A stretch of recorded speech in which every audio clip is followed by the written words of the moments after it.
नमस्कार, आप देख रहे हैं के भारत और मैं हूं आपके साथ मयंक तिवारी।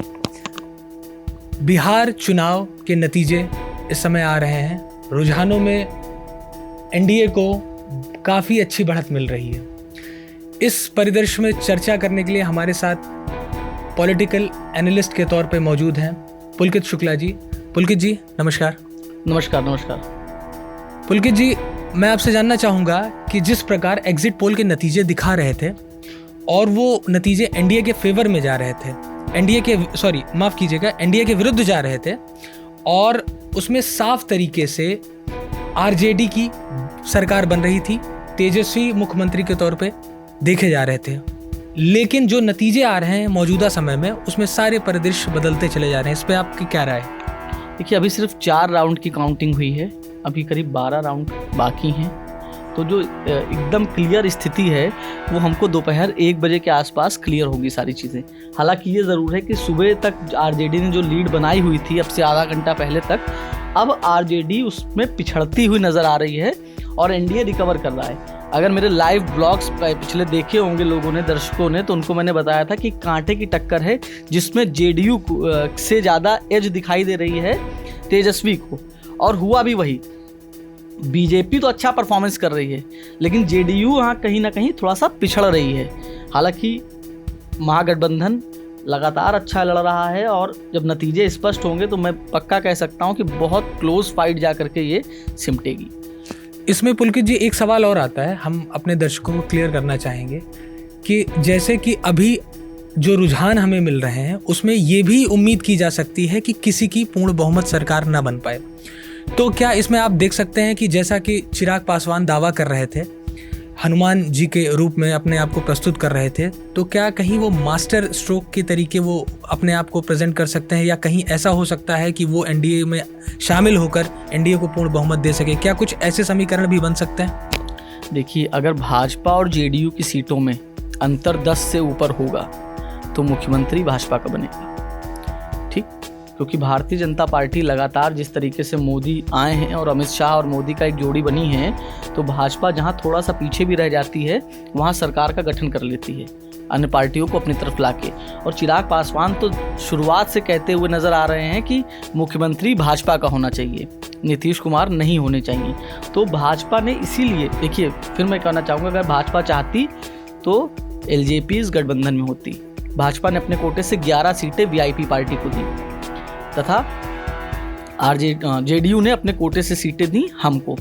अगर चाहते तो दोनों दल थोड़ा सा सिकुड़ के एलजेपी को भी 10-15 सीटें दे करके अपने गठबंधन में शामिल कर सकते थे, लेकिन भाजपा का माइंडसेट वो नहीं था। भारतीय जनता पार्टी कहीं ना कहीं पटकनी देना चाहती है इस बार नीतीश कुमार को, और भाजपा चाहती है कि मुख्यमंत्री भाजपा का बने।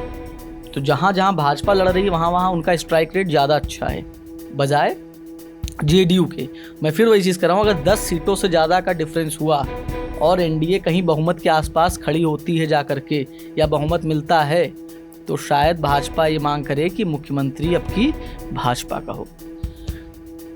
अब हम आते हैं यूपी बाईपोल्स पे, जो अब चुनाव चल रहे हैं, मध्य प्रदेश में बाईपोल्स हो रहे हैं। और जैसा कि जहाँ तक मेरी जानकारी है 7 सीटों पे उपचुनाव हो रहे हैं। उसका क्या इस समय क्या परिदृश्य है और क्या उसके नतीजे हो सकते हैं आपके आकलन से, क्योंकि आपने काफ़ी जगह पे विजिट भी किया है और उसके लोगों से जुड़ के जानकारी भी ली है, उसके विषय में आप क्या कहना चाहेंगे? देखिए, जहाँ तक मेरा आकलन था कि इस उपचुनाव में भाजपा से थोड़ी नाराज़गी है, लेकिन कहीं ना कहीं अखिलेश यादव चूक गए। अगर आप देखेंगे डिफरेंसेस तो 10% वोट का डिफरेंस आ रहा है, जो एग्जिट पोल्स के अनुमान थे, और अभी जो वोट आ रहे हैं उसमें भी हमें पता लग जाएगा कितने प्रतिशत किसको वोट मिला। भाजपा 5 सीटों पर आगे चल रही है। अगर अखिलेश यादव ने कांग्रेस के साथ मिलकर के गठबंधन किया होता तो कांग्रेस को 8 से 9% का वोट इस उत्तर प्रदेश में मिल रहा है, कहीं ना कहीं वो नुकसान होता और एक अभी से उनकी तैयारी होती गठबंधन की। बिहार में तेजस्वी यादव ने कांग्रेस को साथ में रखा ताकि उनका वोट छिटके नहीं, इसलिए आज तेजस्वी यादव टक्कर देते हुए नजर आ रहे हैं। और आने वाले 2022 चुनाव में भी अखिलेश यादव को कहीं ना कहीं कांग्रेस को अपने साथ रखना होगा। जहाँ तक बात करें भाजपा की, तो भाजपा ने अपनी पूरी ताकत झोंक दी थी इन उपचुनावों में। वहीं कांग्रेस की तरफ से प्रियंका गांधी नहीं आई, राहुल गांधी नहीं आए, अखिलेश यादव भी बचते रहे चुनाव प्रचार में जाने से। तो ये बड़े चेहरे बाकी दलों के नदारद रहे। लेकिन भाजपा ने मुख्यमंत्री सहित तमाम मंत्रियों ने पूरा दमखम लगाया, क्योंकि ये साख का प्रश्न था भाजपा के लिए। जिस तरीके से बीते दिनों में लॉ एंड ऑर्डर का मुद्दा उठा है, विपक्षियों ने उठाया है, उसके बाद से ये एक ऐसा मुद्दा बन गया था ये उपचुनाव कि अगर भाजपा इसमें से हारती, हालांकि अभी भी भाजपा को 1 सीट का नुकसान हो रहा है और सपा को भी 1 सीट का नुकसान हो रहा है, क्योंकि मल्हनी में निर्दलीय धनंजय सिंह आगे चल रहे हैं। सपा जिस सीट पर लीड कर रही है वो है नौगवां सादात, जो कि चेतन चौहान, जो कि कैबिनेट मिनिस्टर थे उत्तर प्रदेश सरकार के, उनके निधन से रिक्त हुई है, जहां पर उनकी पत्नी संगीता चौहान चुनाव लड़ रही हैं। वहां से जावेद आब्दी लीड कर रहे हैं समाजवादी पार्टी। बाकी 5 सीटों पर भाजपा लीड कर रही है और लीड भी लगभग 4 से 5 हज़ार के आसपास पहुंच गई है। तो अगर 1 घंटे तक यही समीकरण बरकरार रहेंगे तो ये फाइनल रिजल्ट हो सकता है 5-1। तो भाजपा इसमें, चूंकि निर्दलीय धनंजय सिंह वैसे भी भाजपा के करीबी या सत्ता के करीबी माने जाते हैं, जिसकी भी सरकार होती है धनंजय सिंह जैसे लोग उस सरकार के करीबी होते हैं, तो सदन में कहीं ना कहीं वो भाजपा के लिए ही वोट करेंगे आगे जा करके। तो भाजपा इसको कह सकती है 5+1+1। मैं पुलकित जी इसमें बात करना चाहूँगा थोड़ा सा। मैं चाहूँगा प्रकाश डालिए कि मध्य प्रदेश के चुनाव के ऊपर। देखिए, मध्य प्रदेश चुनाव बिल्कुल स्पष्ट था, क्योंकि जिन सीटों पर उपचुनाव हो रहा है, 28 सीटों पर उपचुनाव हो रहा है, उसमें से ज़्यादातर सीटें वो हैं जहां पर कांग्रेस के बागी ज्योतिरादित्य सिंधिया के साथ विधायक पार्टी छोड़ के भाजपा में गए। ज्योतिरादित्य सिंधिया का गढ़ वाला इलाका है जहां पर चुनाव हो रहा है, गुना, ग्वालियर, तो ये जो चंबल की बेल्ट है यहाँ पर ये चुनाव हो रहे हैं 28 सीटों पर। इसमें भाजपा करीब 17 सीटों पर आगे चल रही है, 17 से 18 सीटों पर अप एंड डाउन होता रहता है, और कांग्रेस सिर्फ 9 से 10 सीटों पर आगे चल रही है। बसपा को भी 2 सीटों पर बढ़त थी, जो अब घट के 1 सीट पर रह गई है।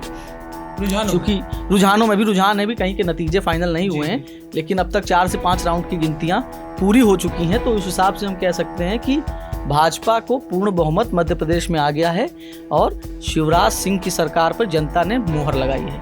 वैसे मैं ये भी बताना चाहूँगा कि शिवराज सिंह का परफॉर्मेंस बीते चुनाव में भी इतना खराब नहीं था। जिस हिसाब से हमने देखा कि राजस्थान में 2/3 बहुमत मिलता है कांग्रेस को, छत्तीसगढ़ में 2/3 बहुमत मिलता है कांग्रेस को, तो वो स्थिति मध्य प्रदेश में नहीं थी। सिर्फ 7 या 8 सीटों का डिफरेंस था। वही बात मैंने भी आपसे यहाँ कही कि अगर एनडीए बहुमत के करीब होता है तो भाजपा सरकार जरूर बनाएगी, इसको आप मार्क कर लीजिए। फिर तेजस्वी यादव मुख्यमंत्री नहीं बन सकते। तेजस्वी यादव उसी सूरत में मुख्यमंत्री बन सकते हैं जब उनका पूर्ण बहुमत आए। ठीक है, एक चलते चलते एक आखिरी सवाल मैं आपसे जानना चाहूँगा कि जहाँ तक मीडिया का सवाल है, मीडिया ने जितना भी, जो भी मीडिया चैनल्स हैं, जो भी न्यूज़ चैनल्स हैं, सब ने अपना एग्जिट पोल तैयार किया और एग्जिट पोल में एक बहुत बड़ा डिफरेंस दिख रहा था। उसमें एक सवाल और जोड़ लेते हैं कि जिस तरीके का मीडिया कवरेज भी हुआ, जितने कैंपेन्स हुए, जितना सब कुछ चला, उसमें एक चीज़ साफ हुआ कि कहीं ना कहीं लोग उस वक्त तक नीतीश से हताश थे, नीतीश राज से, सुशासन बाबू से थोड़ा नाराज़ थे, और उन लोगों ने प्लान किया था कि शायद अब की बार जो रिपोर्ट्स आती गई उससे ये प्रतीत होता गया कि हो सकता है शायद अब की बार तेजस्वी की सरकार बने। ऐसी क्या चीज़ें अधूरी रह गई, ऐसी क्या चीज़ें रह गई जिसकी वजह से अभी तो फिलहाल ये रुझान है, लेकिन हम रुझानों को ही देखें तो एग्जिट पोल के जस्ट उलट हमें ये सारे देखने को मिल रहे हैं। ऐसा क्या चीज़ है, क्या कारण है जिनकी वजह से तेजस्वी या आरजेडी या कांग्रेस, जो कि जहाँ तक मेरा जानना है कि कांग्रेस से अच्छा परफॉर्मेंस अब की बार लेफ्ट ने दे दिया है, तो ऐसा क्या कारण रहा कि लोग ज़मीन से नहीं जुड़ पाए ये लोग, और इन लोगों को एग्जिट पोल और सारा एक एंटी इनकम्बेंसी होने के बावजूद, 15 साल की एंटी इनकम्बेंसी होने के बावजूद ये अपने आप को लोगों से नहीं जोड़ पाए और ये रुझानों में बहुत पीछे जाते दिख रहे हैं। देखिए, जब पहले चरण का वोट पड़ा बिहार में तो कहीं से बात निकल के आई कि एनडीए पिछड़ रहा है।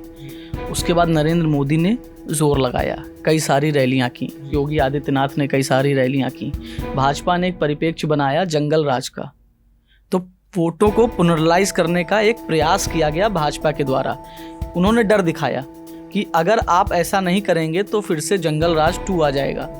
उसकी एक झलक उन्होंने दिखाई। नरेंद्र मोदी ने यह भी कहा कि आप इस कार्यकाल की तुलना 15 साल से कतई मत करिए, पिछले 3 साल से जेडीयू के हमारे साथ है, आप 3 साल से तुलना करिए बिहार की, और बाकी पीछे के 12 साल आप हटा दीजिए, क्योंकि उस 12 साल में 1-1.5 साल नीतीश और आरजेडी ने मिलकर भी सरकार चलाई, और उसके पहले नरेंद्र मोदी गुजरात के मुख्यमंत्री थे, तो केंद्रीय प्रदेश में वो नहीं थे, ना केंद्र में भाजपा की सरकार थी। दूसरी चीज मैं ये बता दूं कि जेडीयू के वनस्पत आरजेडी ने चुनाव बहुत अच्छा लड़ा है।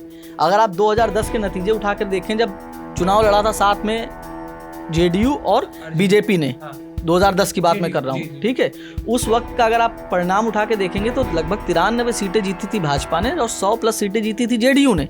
यानी सूपड़ा साफ हो गया था उस प्रदेश में।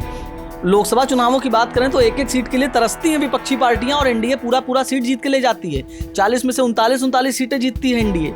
यहाँ पर अगर आपको ये एक परिदृश्य मिल रहा है कि कड़ी टक्कर देते हुए नजर आ रहे हैं तेजस्वी यादव, तो इसको आपको मानना होगा, क्योंकि 2 महत्वपूर्ण दल, यानी बिहार ने इस बार जातीय समीकरण से ऊपर उठ के भी वोट किया है। युवाओं में जोश नजर आ रहा था। तो जो एग्जिट पोल हुए हैं, एग्जिट पोल होता क्या है, एक ओपिनियन की तरीके से होता है। लोगों से एक ऐसा सोचा जाता है कि हम अगर 5 लोगों से बात करेंगे तो उन 5 लोगों को, जैसे ज़्यादातर जो ओपिनियन एग्जिट पोल्स हुए, अब बिहार में वोटर था 7.5 करोड़, ठीक, वोट पड़ा लगभग 57%, यानी 3.5 करोड़ क्या से प्लस वोट पड़ा हुआ है। उसमें से बातचीत होती है 70,000, 60,000, 50,000 लोगों से। तो उस 50,000 लोगों का एक परिदृश्य बनाने की कोशिश की जाती है, जो हर जात से होते हैं, हर बिरादरी से होते हैं, हर तबके से होते हैं। उनके साथ बातचीत करके ये एग्जिट पोल बनाया जाता है और मतदाता जब निकलते हैं मतदान केंद्र से वोट डाल के, तब ये एग्जिट पोल लिया जाता है। तो उनका वो स्वरूप वहाँ पर नज़र आता है, उसको एक बड़ी पिक्चर दी जाती है। तो तेजस्वी के पक्ष में तो युवा नज़र आ रहे थे, लेकिन मैंने बार बार यही कहा, मेरे पुराने व्लॉग्स अगर कोई सुनेगा तो वो जान जाएंगे, मैंने हमेशा यही कहा कि ये वोट में कितना तब्दील होंगे, ये बड़ी बात है। तो जैसा कि अभी तक हमें रुझान मिल रहे हैं, सारी चीज़ें अभी तक क्लियर नहीं हो पाई, अभी कुछ समय लग सकता है। 4 बजे तक सारे नतीजे क्लियर होंगे, 4-5 बजे तक सारी चीज़ें क्लियर होने लगेंगी। तब तक जुड़े रहिए के भारत के साथ, लाइव अपडेट देखते रहिए। नमस्कार।